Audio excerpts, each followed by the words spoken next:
Okay, welcome to Free Association. We have sound. My name's Dennis, and it's Sunday evening. It's 7:15 on Sunday evening in the middle of August.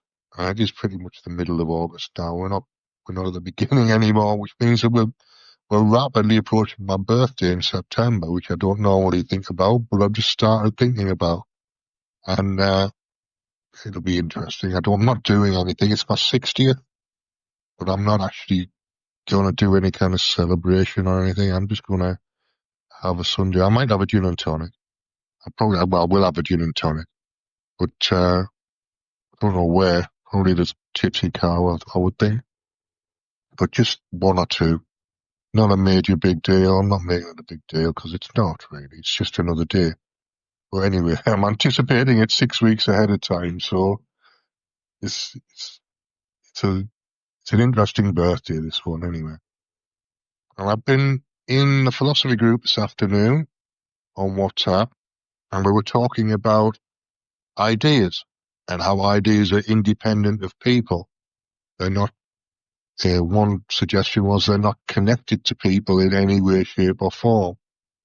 And I can see that. That's the metaphysical version. It's the abstract version. But there's also the idea that ideas are channeled through people, and they might add something to the channel as the ideas are going through from people level, human level, or it might just pass through. Either way is fine by me. I don't mind. I don't mind what the ideas are independent, and I don't mind that they're channeled through people. It's just what happens. So no need to decide. There's no need to choose. Just is what it is, as far as I can see.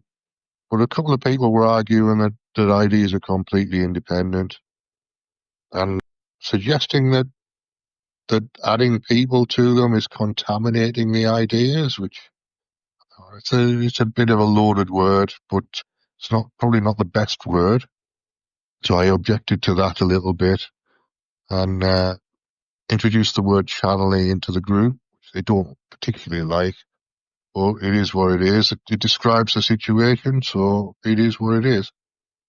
So I stayed for about an hour and a half this afternoon, which is pretty good going for me on a Sunday afternoon. I was Saturday. I was there yesterday as well. Those are the only two groups that I do now, is Saturday and Sunday afternoon my time. And everybody's in the UK who's in this group, so it's not like it's got any kind of reason to be another time. We used to do a group from 2 o'clock onwards, which was more of an encounter group on a Sunday afternoon. We used to do a philosophy group on Saturday morning and afternoon, and then an encounter group or just a more kind of open personal development type group on a Sunday. And that was an interesting combination. I quite like that. They don't do the morning group anymore on a Saturday, and they don't, obviously there wasn't a morning group on a Sunday because people are at church or whatever, or Quakers or wherever it is they go.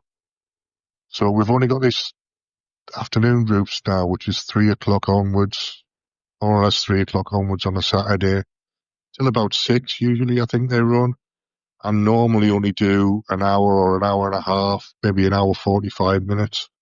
I did 1 week, but it takes me a lot of effort to concentrate on it. I've started, when my carer comes in to do food, I just take the phone into the living room with me while I'm eating my food, so I can't participate for that 15 or 20 minutes while I'm eating, but I can listen, whereas I used to hang up and come out of the group when my food arrives. So now I'm at least listening through and staying on it maybe for an extra 45 minutes or so, but without necessarily participating. So I think that's a step in the right direction. I do get involved a little bit. I don't really care that much about what I'm saying or what other people are saying, but I do get involved enough to be part of the conversation, at least. And usually they invite me into the conversation if I'm just sitting there saying nothing anyway. So yeah, I decided not to go for a gin and tonic this afternoon yet again. And I'm not sure why I'm not reluctant. Could go somewhere else for I could really go somewhere else, but it would cost me more money. So I'd rather go somewhere that's cheap. I might walk up to the Rose and Crown, have a gin and tonic there, because it'll be cheap. And it'll be live. I don't want it too lively though, and it'll be full of lively pensioners this time on a Sunday afternoon.